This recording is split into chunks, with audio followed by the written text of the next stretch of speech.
I've never seen so many people so excited about fruits and vegetables. From arugula to zucchini at the White House, fresh farm market. Arugula to zucchini at the White House. Save the family farm. In the kitchen. In the end, the bill passed. Be a model for local food production. For locally grown food. It's about market access. Plants don't have personalities. I got one. I call it the new American agriculture, and our whole agriculture education system is going to change. We have a great solution to some of these crises that we're now facing. And you're watching. And you're watching. And you're watching. And you're watching. Meet the Farmer TV.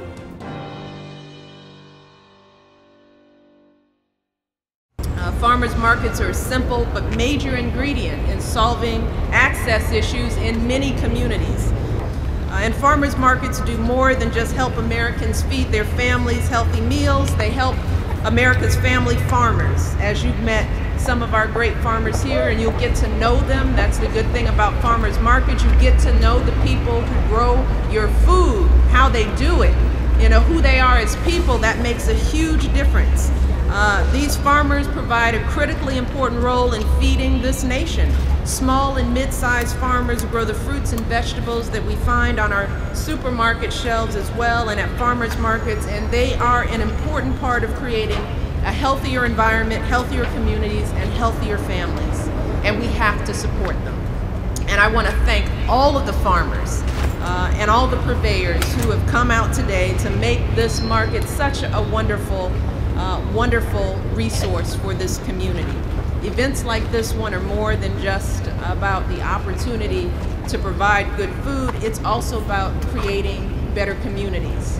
We know that when we start coming out to these markets, we're going to start talking to each other. We're going to talk about where'd you get those peaches and which stand and let me try them and what's fresh. We talk to each other in different ways. So this market is not just about food, it's about our community. And this is just the beginning of the discussion. So the thing to remember about this food safety stuff is that it's not about food safety, it's about market access. It's about under what conditions can you access the market. It has nothing to do with food safety. That's the important thing for people to understand. I think from a Meet the Farmer standpoint, the best thing to know about the Department of Agriculture is we have a marketing staff that's there, you know, working around the clock for folks, not only in Virginia, but also around the world. We have domestic marketing specialists, we have international marketing specialists. We also have an agribusiness development service there that helps people take ideas and turn them into reality to help a business grow and expand. So whether it be marketing a product, whether it be a new product, an old product, whatever, we're there to help. And it's taking an idea that you have to grow your business, to expand, to turn your job or your business into a 10-employee operation or 15 or 20 employee. We have the people there, we have the experts that can help you navigate those bureaucratic, governmental landmines and fields that are out there. So the Department of Agriculture serves many, many purposes. We're there to help, and I hope that all farmers and agribusiness folks, whether you be small, medium, or large in size, will take advantage of the services. After all, it's Virginia taxpayer dollars that are funding our operation, and we want to be sure that we're making a good, solid return on that taxpayer investment. After all, if we help a farmer, whether it's a small, medium-sized, large operator, if we help him turn his product into something that's going into the marketplace, that's tax revenue that's generated back into the state, back into localities, which is good for everybody. So again, we're an important part of agriculture. Is the #1 industry in the state. The department is there to make sure that we're doing everything we can to help promote agriculture in the state. So I can't encourage people enough to take advantage of all the opportunities that the department can hold for them. In this depressed economic times that we're living in, agriculture has been one of the bright spots. It continues to be one of the bright spots. People are very interested in buying local. They're very interested in supporting the local farmers markets, their local farmers in their areas. So I mean, we can't say enough that if someone's out there who wants to work with the department, we're there to help. I mean, that's really ultimately what our job is on a day-to-day basis, to try to help agriculture grow and prosper throughout all corners of the state. It doesn't matter if it's Northern Virginia, where people don't normally think about heavily agricultural dependent. There's still a lot of activity going on there. Richmond, Tidewater, Southwest Virginia, Southside Virginia, the Shenandoah Valley, the Eastern Shore. Every place in the state has an important role to play with agriculture, and so we're just honored and pleased to be able to help agriculture and producers as much as we can. Well, here we are inside the big cool room at the local food hub. We're here with Kate Collier, one of the founders. Tell us all about what this is the food hub, what your intentions are, and what's going to happen in the local community. Great. Well, the Local Food Hub is a nonprofit service organization. It's funded by local citizens and foundations in our area. It is here to help farmers with the services that they might need to access accounts that they hadn't been able to potentially get before because of quantity or distribution issues. We have a warehouse here that you're in. It's got 1,500 square feet of cool space and 1,500 square feet of ice cold space, about 36 degrees, where we can bring produce in, consolidate it, and it's a licensed warehouse with a $3 million liability policy, which should enable farmers and the product that comes through here to be able to get into any of our local institutions, including UVA, senior centers, and the county schools. We are helping farmers by marketing their product. We're also bringing lots of small farmers' products together to be able to offer the volume that these accounts need. So we have about 22 farms that are signed up now that we are buying product from. One of our main missions is to buy that product at a fair price, not to kind of whittle them down as the market cycles through its cycles, really try and create a constant and fair price that farmers might be able to depend on so that they can make business plans, so that they can see expansion ability and a great future in growing food for our community. Our funders, who are local institutions and about 40 citizens who have just written checks saying, I want more local food in my restaurants, in my grocery stores, and in my children's schools. They have said their main mission is to get this healthy food into the system. So what we do is we buy from local farmers. We call local the Thomas Jefferson Planning District. So that includes Charlottesville, Albemarle, Greene, Fluvanna, Louisa, and Nelson counties. And we keep that food in this system. So we're not buying the food and selling it to DC chefs or Maryland chefs. We're buying that food and selling it to people here. So we're just starting. We're a pilot project. You're here at the end of month 1. And we have seen many cycles. We've seen too much produce and too little produce. But what we're seeing as we are in week 4 is things are looking very bright. We're getting more and more customers. We just got Mountainside Senior Facility, which feeds 105 seniors 3 meals a day, and they have just picked up cucumbers and tomatoes and zucchini and berries that will be going on the menus. We've also had some great meetings with the University of Virginia Dining Services and Albemarle County Schools. And we've also picked up some independent grocery stores, Reed's, Earlysville Market, Feast, Great Value, and Crozet. So we see these independent businesses, food businesses, helping independent farmers, and together we're building a strong local economy here. It's sort of interesting to look back at, they're the reasons that consumers give, those 6, 7, 8 reasons, whatever those were. But when you start reading about from the marketing standpoint, your sort of marketing gurus will say that what's really going on with buying local is that buying local is actually helping fill a void in our lives, like a void of community. And that buying local actually helps reconnect us to our community. And from a marketing standpoint, then that sort of can be embraced as the idea of sort of marketing food as a story. People really want to buy a product and feel like they're getting a person with it. They want a face on the product. So it's just something great to think about as people are designing their own marketing and branding and labeling, that you can be really effective by farmer profiles or by making your product very place-based, really play up the fact that it's from a certain area. Think about seasonal products or limited edition products that just feature something that's only available for a very short time. I'm the manager of direct marketing for Virginia Department of Agriculture.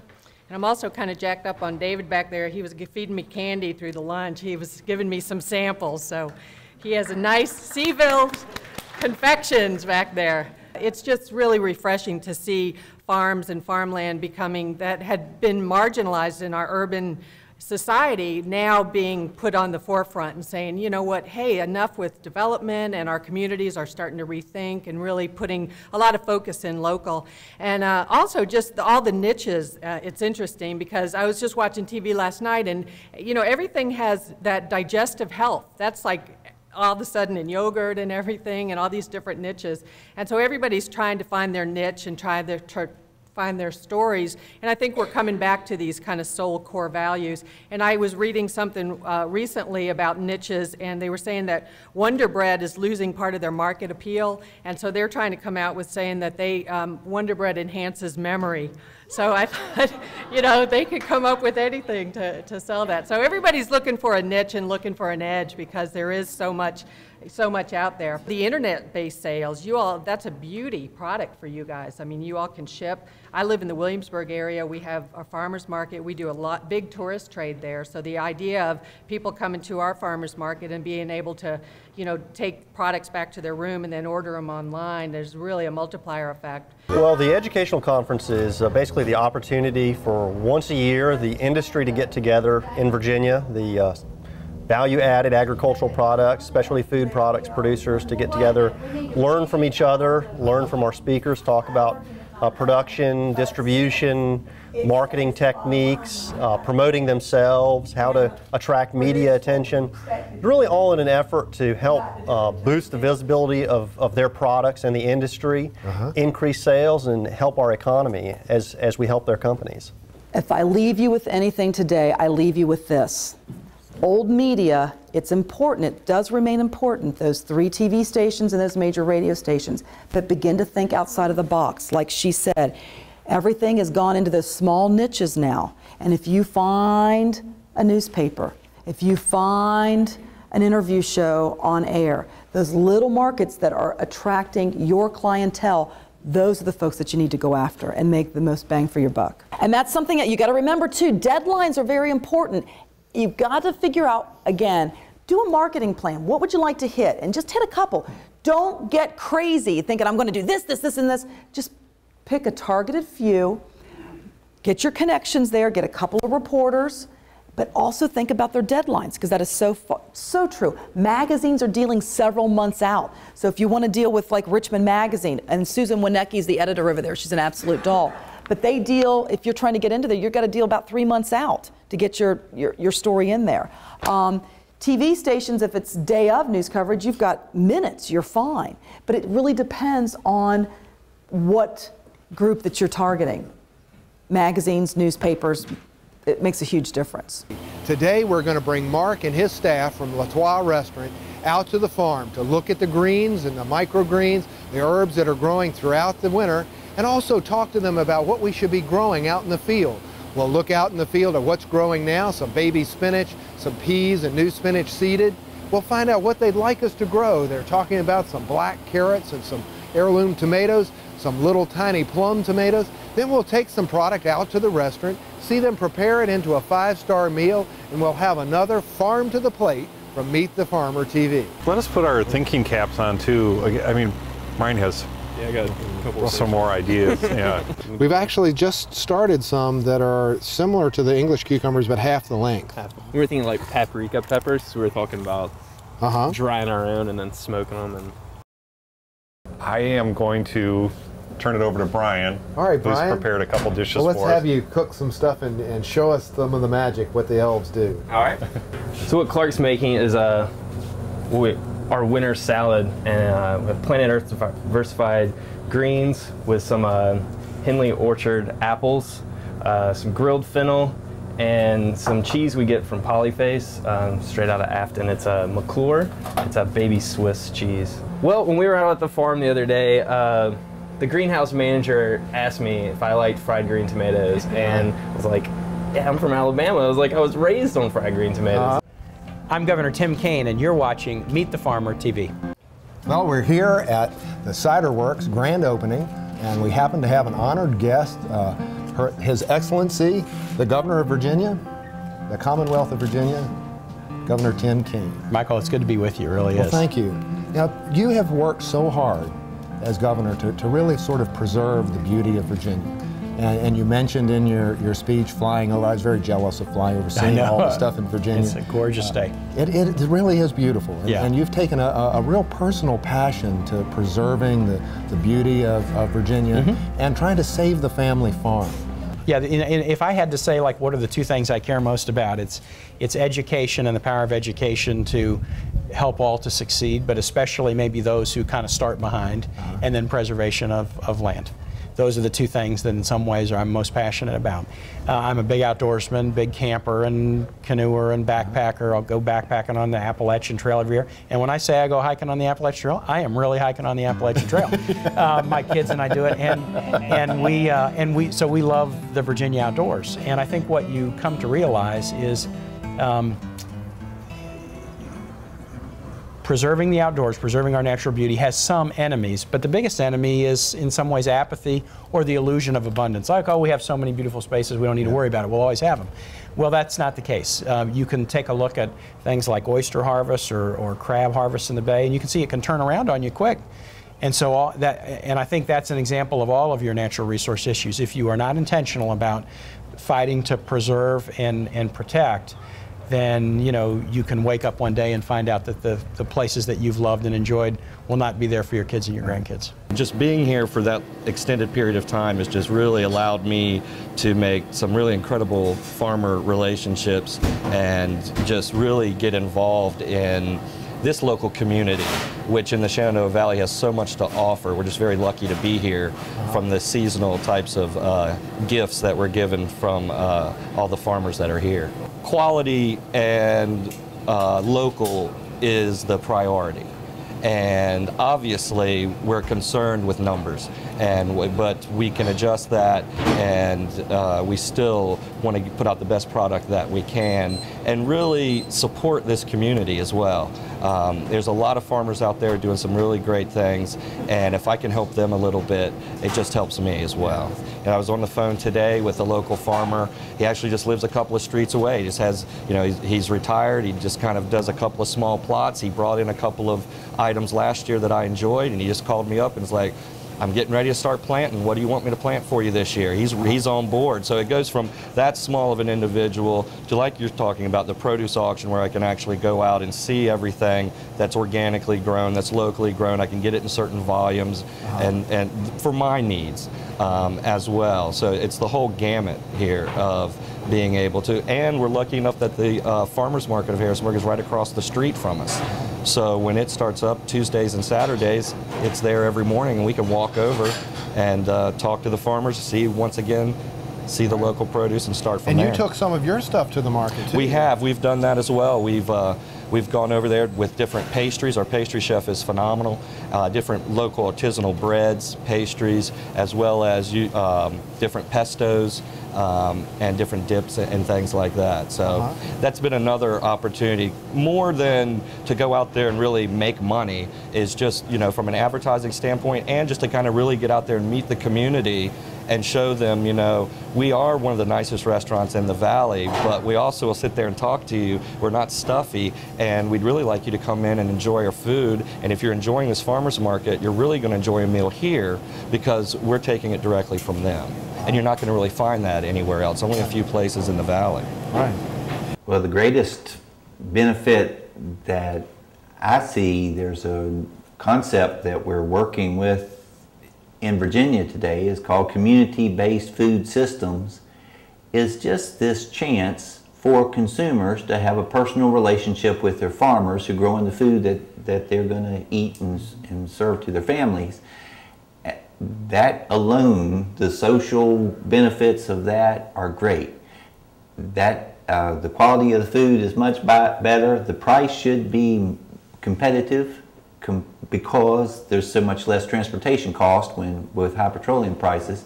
But the greatest benefit would simply be stronger communities, and that affects the entire community. It's not just the relationship between the consumer and the farmer, but all the service industries, the agriculture supply companies, even the local service stations, and the plumbers and electricians, and the entire service industries in these cities are all benefit from locally grown agriculture just because the entire community is strengthened at once.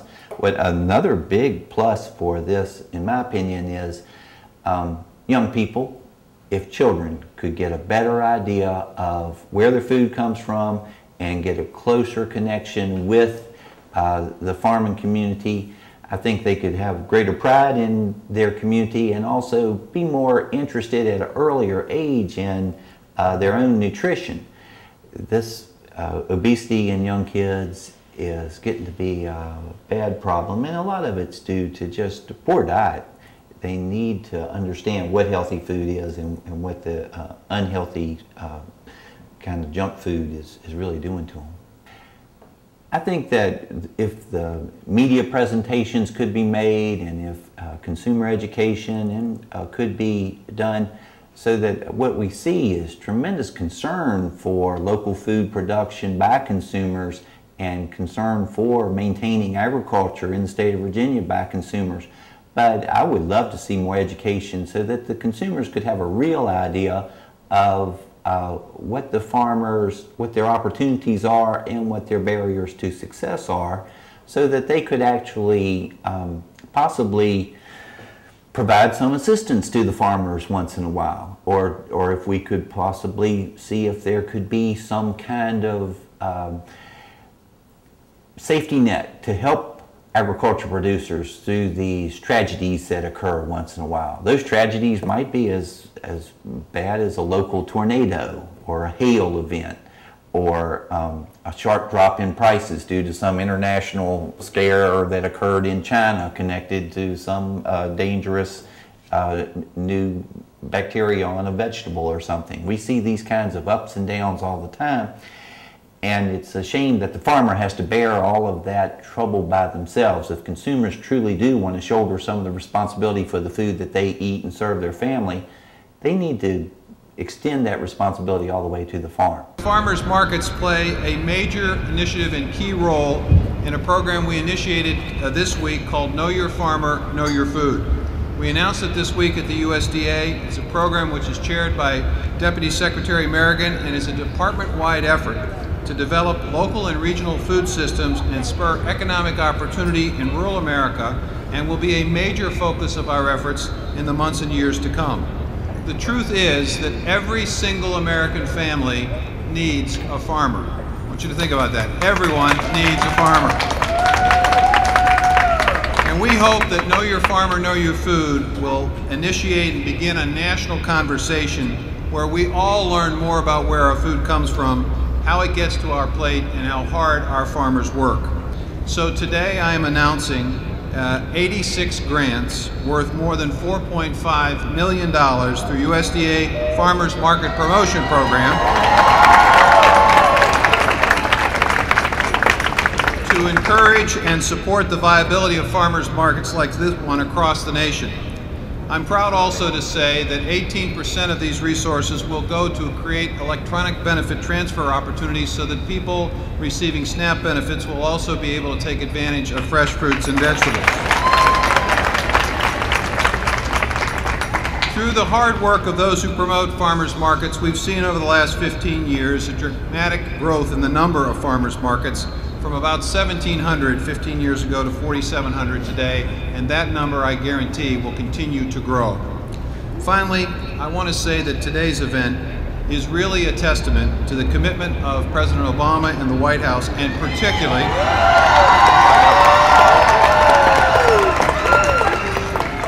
and with due respect to my boss, the President, the commitment particularly of our First Lady, Michelle Obama,